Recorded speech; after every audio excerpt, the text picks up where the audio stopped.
Is the doll I purchased from eBay actually haunted? We'll do an update on that story. And then we're going to take a look at 2 ghost ships of San Francisco, both with extremely different origins. Is it true that a cursed boat still sails the waters under the Golden Gate Bridge? Is it true that a boat that was cursed from construction took the lives of 3 of their captains? We'll set sail and find out the truth today on Dead Rabbit Radio.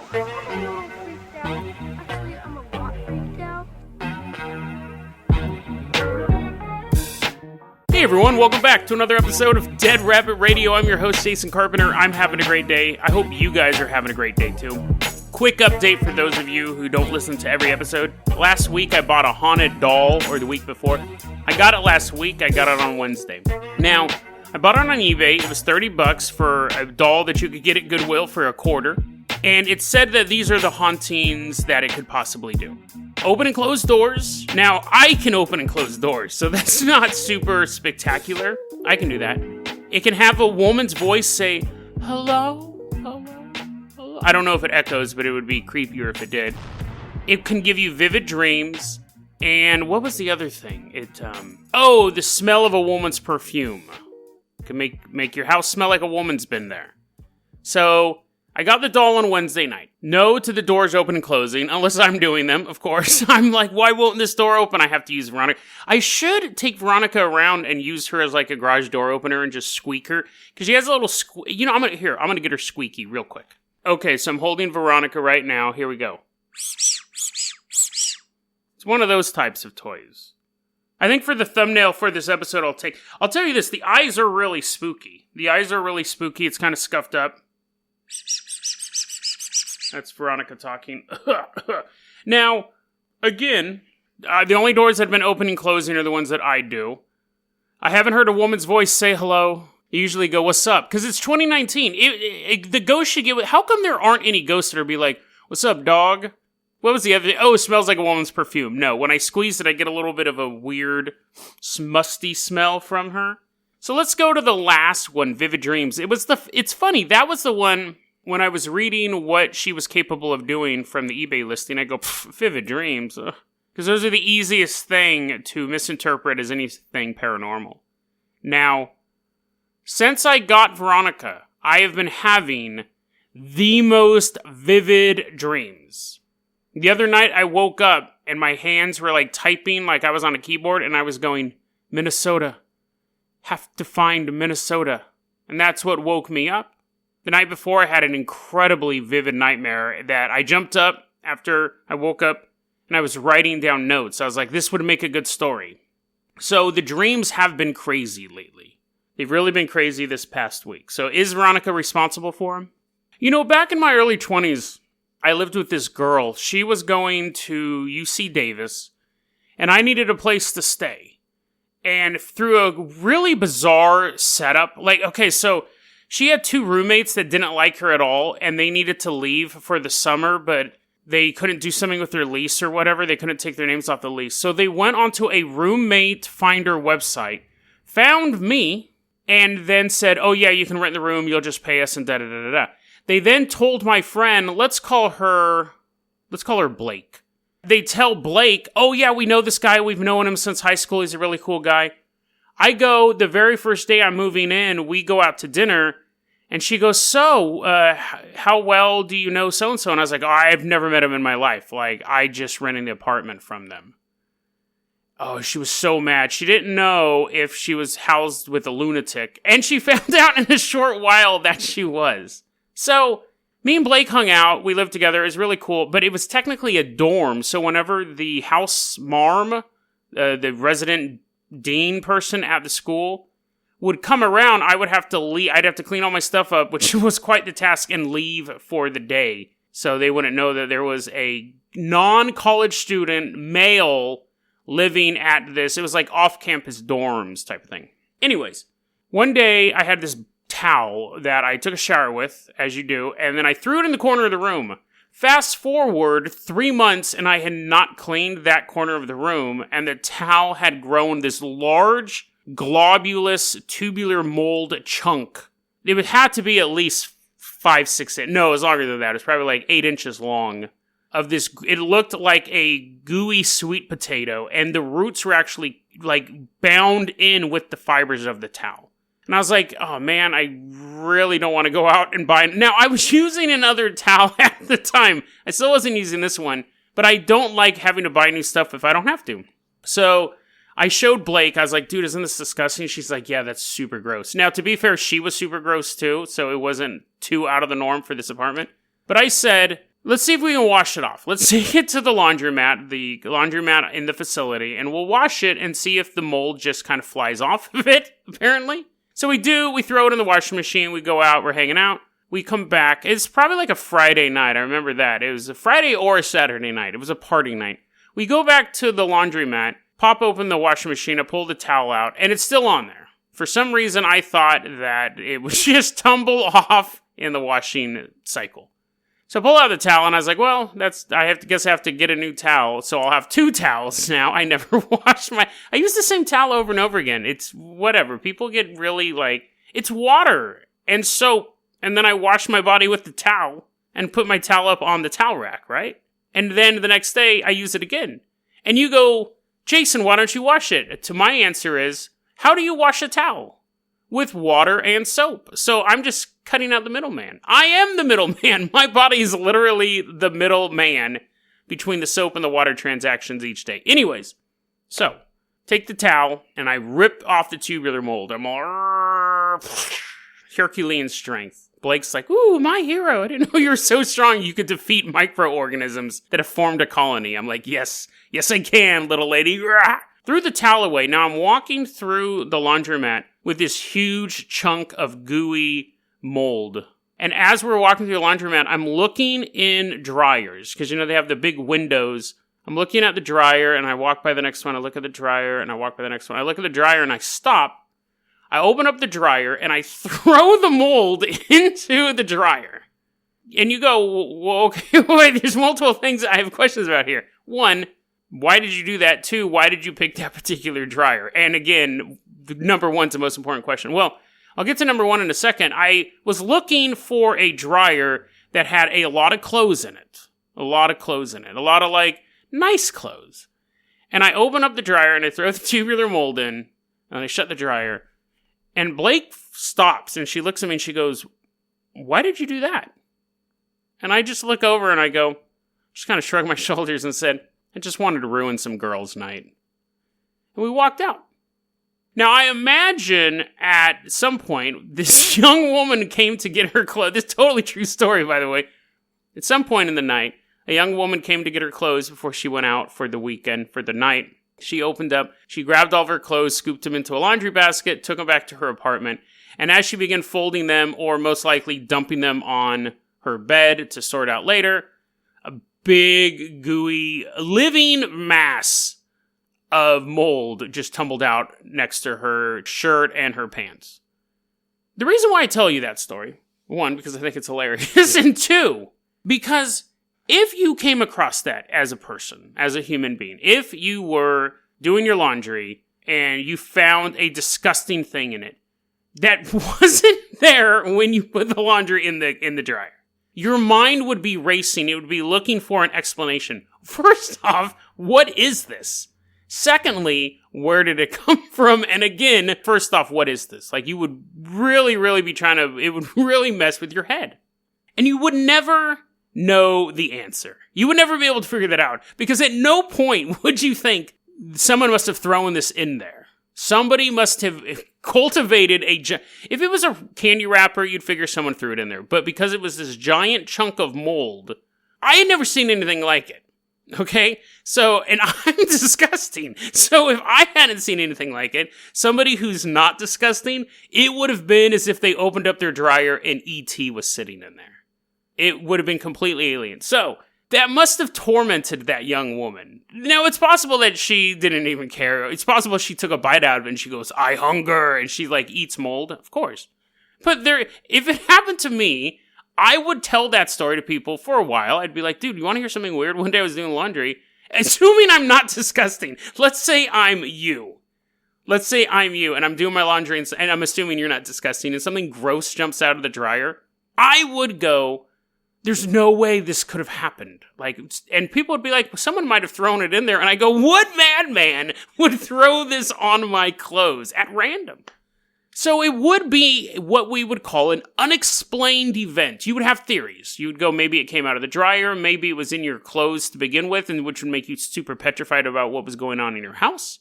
Maybe someone threw it in there, but then the questions become, who, why, and what is it? It would be an unexplained event. It would be something that someone may post on Reddit. That happened like 15 years ago, maybe 20 years ago, honestly. But it would be something someone would post on Reddit, weird things found in your laundry. Some girl's like, well, when I went to UC Davis, ... The reason why I bring this up is because it ties back to the Veronica story. There is a key piece of information that is tied into the Veronica story, just like there was a key piece of information about why that unexplained event happened to that woman's laundry. You see, in the past week as well, I have stopped taking the nicotine lozenges because I'm just tired. 1, they were expensive. 2, they were messing with my keto. And 3, I was taking way too many of them. And I said, okay, it's time to get off nicotine for good. So I'm stepping down using the patch, which has been a fairly easy transition. But for those of you who have ever tried giving up nicotine, and for those of you specifically who have used the patch, they give vivid dreams. Vivid dreams. So by simply having that extra piece of information, there is a rational explanation for you to have those vivid dreams. And I think that's one thing we always got to look at. I feel like I'm become even more skeptical doing this show because I'll read stuff and I'll go, there's information missing that I know isn't true. Lana recently sent me the story about there's a spate of cattle mutilations going on in Oregon, and Lana sent it to me. And she goes, I thought this would be right up your alley. And my response was, I don't believe it. I don't believe when they keep saying all the blood is drained from the cows. All of it. I go, that's just not true. That's 100% not true. What happens is you're coming across the scene and there's no blood at the scene. So there's no blood. I mean, are they literally going through every single vein and artery and organ in the body and discover, nope, it looks like parchment down there. It's completely dry. There's not a single drop. No, that's not true. There's less blood in the body than should be, and there's less blood at the scene than there should be. But I can't go there to verify it. I just know from studying cattle mutilations, you hear these terms, there's no blood in the body. When we look at the original news reports, they'll say there's no blood at the scene. So, when we lack the information to really look at it objectively, we are missing a key point. Just like how I omitted that detail on purpose that I had recently quit the lozenges, I'm on the patch, those are both will cause side effects of very vivid dreams. At the same time, I got a doll that causes vivid dreams. You gotta have all the information, just like that young woman who's probably in a mental hospital in Davis. She's like, no, not that night again. She's like, we'll never go near another dryer. She's hand washing all of her clothes and just stands guard with a shotgun. She didn't have all the information. To her, that was a gross, unexplained event. If she had all the information, she would realize there was just a maniac, a gross, disgusting man hiding out in her off-campus dorms. Let's go ahead and move on to that was the story. That was the first story. A little Veronica the doll update. Let's go ahead and move on to this next story. Now, and I'll keep you updated on Veronica the doll as well. I guess the moral of that story is we gotta have all the information. Now, these next two stories are kind of weird because they're very, very basic ghost stories. But I'll be honest, man, I broke my back looking into these things. You know what? Let's do a very, very quick Dead Rabbit Recommends here, too. Let's do a quick one here. This is probably one of my favorite horror movies. And I'm going to say right off the bat, it has probably one of the dumbest killer motivations I've ever seen. And I watch a ton of these B-slasher movies. There's a group of sorority girls named Theta Pi. Do or die Theta Pi. They're sisters for life. Sisters keep secrets. But recently, one of their brothers was like feeling up a girl who was drunk, and they wanted to like get back at him and show him how that's not cool. So they pull a prank. And they make him think that he accidentally caused this girl to overdose. The girl's in on it. And they do this whole thing where they drive out to this abandoned well, and they're like, we're going to dump the body now, and you got to keep your mouth shut, Billy, or whatever his name was. You got to keep your mouth shut. And they're all giggling and laughing. And this kid is drunk, and he's high, and he's overwrought with guilt because he thinks that this girl that he was trying to make out with overdosed on a drug he gave her. And while they're debating how far they're going to take this plan, he picks up a tire iron and stabs her in the throat. And so kills her for real. And so they have to reveal, it's just a joke, it was just a joke, it was just a joke. And then they do have to drop her body in the abandoned well and take an oath of secrecy. Theta Pi, do or die, sisters always keep secrets. The movie's called Sorority Row, and it's funny because it's such a basic setup for a horror movie. It's actually a remake of a 70s horror movie. But the directing is phenomenal for this type of movie. It's not Dunkirk, but there are just beautiful shots in the movie. The cinematography's on point. The acting is good. And the women are gorgeous, which is always a good selling point. The deaths are really inventive. Really enjoyed that. And there's a level of tension throughout the movie. Because that's how the movie starts. So even when they're not being stalked by a killer, there's this level of tension because we jump ahead a year. And these girls have been living with the secret for this whole time. So you're trying to figure out who's going to break. Like, who's going to act? Because it's weighing on all of them. They're getting ready to graduate now. And, of course, a serial killer shows up with a tire iron. And it's one of those tire irons. It's like a cross. So it's like, has the four. It's like a cross. You know what a cross looks like? And the killer has tricked it out. So, like, one side has a blade and the other side has, like, a saw. And then the one part has a drill. And the dude's, like, throwing it like a ninja star and using it to break down doors. It's a really inventive horror movie, and it racks up quite the body count. I'm recommending this one because, one, it's one of my favorite horror movies of all time. Two, a lot of the horror movies I've recommended for Halloween, they're very, like, movies you want to sit down and watch. Sorority Row is a movie you can have on the background at a party. You can have it on the background. It's just it's a very well-written horror movie. The ending... The killer's motivation is one of the worst killer motivations I've ever seen. However, the third act is still really good. The third act is still on point. Like, once they reveal the killer motivation, I remember I was watching that with Lana, and she goes, that's terrible. And I was like, yeah, I know, but the next 15 minutes are still really cool. And she's like, oh, yeah. I mean, like, it does end well. Because then you have this kind of set piece after you find out who the killer is. One of the worst killer motivations on record. However, other than that, it doesn't completely sink the movie because the movie's that good. Any other movie would have completely destroyed it. Sorority Row. Check it out. Anyways, let's go ahead and move on with our tale of ghost ships. Wait, there's no werewolf on a ghost ship. What would the go? You'd hear that ding, ding, ding, ding, like the little bell in the fog, and then the...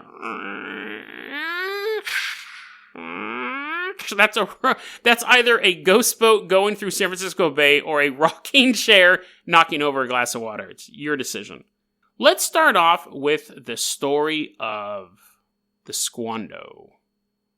So, the ghost story is this. There was a Norwegian ship named Squando. And from the very beginning, it was cursed. What happened was a couple people died building the boat, which... that must be difficult. Like, how do you die building a boat? You're like, oh no, I fell off into this soft stuff called water, and then you just swim back on the boat. It's not like building a dam where you're like falling like 2 miles to your death or getting trapped in concrete or anything like that. It's you fall, and I get that boats can be high, but still. Well, what happened? Did you get your timbers too shivered? How do you die building a boat? Anyways, like 8 people died building this boat. So I don't know if they were building it out of Ebola or what. But anyways, one of the wives of one of the dudes who died said, I curse this boat. She's like spitting on the boat. She's like, I curse it. And then, to make the curse stick, she kills herself. So very, very bleak beginning to the story of the Squando. In 1890, it's parked at the Embarcadero in San Francisco. And the captain finds out that his first mate is banging his wife. And so he goes... okay, wife, I'm gonna murder you unless you help me murder this dude you're sleeping with. And she goes, oh yeah, totally down with the whole murder plot. Don't kill me. So she holds the dude down, and the captain jumps on top of him and cuts his head off with a hatchet. They throw the head into a bucket. I don't know why, we'll get into that. Throw the body overboard, they go on the run. Eventually, the other people on the boat are like, hey, where's our captain? Hey, where's our first mate? Hey, what's in this bucket? Ah! They call the cops. The cops find the couple, and the couple is executed for their crime. And the boat is still a boat. So they get a new captain, the company buys the boat, or however boats work. I think a company owns the boat and they hire a captain. Anyways, they go, we still got this boat. They hire a new captain. On the first journey, the crew mutinies, kills the captain. So they have to get a new captain. And they have to get a new crew because no one wants to work with those guys. They get a new captain, new crew. That captain dies under mysterious circumstances. They get a new captain. That captain dies as well. At that point, it's in Bathurst in New Brunswick, which I believe is up in Canada. And they go, no one wants to work on the boat. Nobody wants to work on the boat. So when the company's trying to figure out what to do with the boat, they have to hire these guards to keep watch over it, which, if people go on the boat, die, I don't really think you need guards. Anyways, there were guards at the boat, and they said they could see the specter of a headless man wandering around the deck, so they bounced. And then at that point, the company goes, nobody wants to be on the boat, nobody even wants to guard the boat, and they scuttled it. And according to legend, sometimes you can still see the Squando, the ghostly shape of the Squando, out in the San Francisco Bay. Fascinating ghost story. The question was, and going back to the tubular, we'll call this from now on the tubular mold theory. Is there information that's missing to make the story make sense? I had to really dig into this one. Really dig into this one. Now, there's a lot of different variations of it. Some of them, the head is thrown overboard. There's no head put in a bucket. Some of the versions, the couple is not caught. They escape. They're never seen again. Some of the versions are that it wasn't cursed because people died while the boat was being constructed. It was cursed because there was a woman on board for its first voyage, which apparently is a bad thing. And people were like, what? You brought a woman on board? This ship is cursed. And then that got retconned to people dying. But who knows which version is true? Most likely just the woman being on board, just because it's more simple than everything else. But you also have to go, my first thing was, is this story true at all? Is this story true at all? And it's just all these little legends. So, and I honestly spent a long amount of time trying to research this one. And it's it's still kind of up in the air. The boat itself did exist, but I found an interesting detail. Let's go to Bathurst. Let's go to Bathurst, New Brunswick. We're going to take the Rabbit rowboat. We're going to sail over there. We're going to do CSI, as in sea scene investigation. Sea, like the ocean. Anyways, so we're there. And we hop off the Rabbit rowboat. And we're meeting some old salty people. Horses are constantly licking them. They're like, get away, get away. We're like, so what do you know about this boat? And this old salty man sits down on a snail, immediately dissolves him, and then he sits down in a chair, as he should. And he goes, yes, there is a boat called the Squando, or there was a boat called the Squando. And yes, it was in Bathurst. But there's no verification that it was ever in the Embarcadero. It was no verification that it was on the West Coast in San Francisco. Not saying that it wasn't, because British Columbia, I think Bathurst is up in British Columbia. It's all on the West Coast, but the idea of this murder taking place in San Francisco, couldn't find any record of it. You'd seem like that would be a really sensational murder. Husband and wife team up to kill wife's lover, head found in bucket under bed. News at 11. Page 11, because there was no television back then. So why don't we have any record of that? So you're thinking, well, it must be fake. Tubular mold theory. The detail is missing because it doesn't exist, right? There is an issue of the Chatham Gazette. There is an issue, December 10th, 1887. So, 3 years before the story supposedly took place in 1890 in San Francisco Bay. 1887, the Chatham Gazette, the little newspaper over there. And it says, the boat was stuck in the mud over in Bathurst, and the storm had knocked it into this muddy bank. And the article goes on to say that some guy bought it for $40 and they're going to salvage it, break it up, sell the wood or whatever. So you're like, it was never over there. The story must be fake. If there's a news article 3 years before the story supposedly took place, then someone just found out about a boat that was scuttled and created a myth. The article in the Chatham Gazette, December 10th, 1887, starts off with the sentence, "No more will Bathurst be agitated by the headless ghost of the haunted Squando." And then it goes on to say, the boat was stuck in the mud because of a storm, and some guy bought it for $40. And they begin scuttling it. They begin taking it apart. And then the last sentence of the article says, The men engaged in the work were somewhat surprised to find, in between the timbers of the vessel, a bucket and an old metal axe. So is the story true? Fascinating.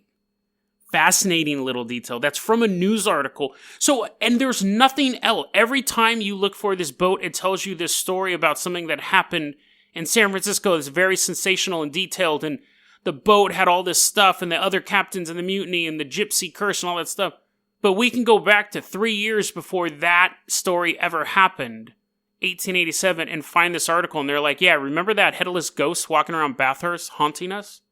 Don't gotta worry about it anymore. And that's all. Who knows? This is a fascinating story because there's enough detail to make me think that at least the legend is true. It's not something that was passed around on the internet. At least the legend was true. But the truth of the headless ghost, the bucket, the axe, we have all these details that most likely are true. And then it got transformed into this story that's super detailed that takes place in San Francisco. What was in the bucket? Was the axe used to murder someone? Was there really a headless ghost walking around the deck of that boat? And over the years, the story's just become this super detailed fake haunting, but based on a real-life ghost. Let's save the other ghost boat story for tomorrow. I've actually run out of time on that one. So that was an anticlimactic conclusion. Tomorrow, though, we have another ghost boat story that's fascinating in the same way. And, again, found enough news articles, found proof that this story may also be just as true. There really may be at least one ghost boat still haunting the San Francisco Bay. We'll talk about that tomorrow on Dead Rabbit Radio. DeadRabbitRadio@gmail.com is going to be our email address. You can also hit us up at Facebook.com/DeadRabbitRadio. Twitter is @DeadRabbitRadio. Dead Rabbit Radio is the daily paranormal conspiracy and true crime podcast. You don't have to listen to it every day, but I'm glad you listened to it today.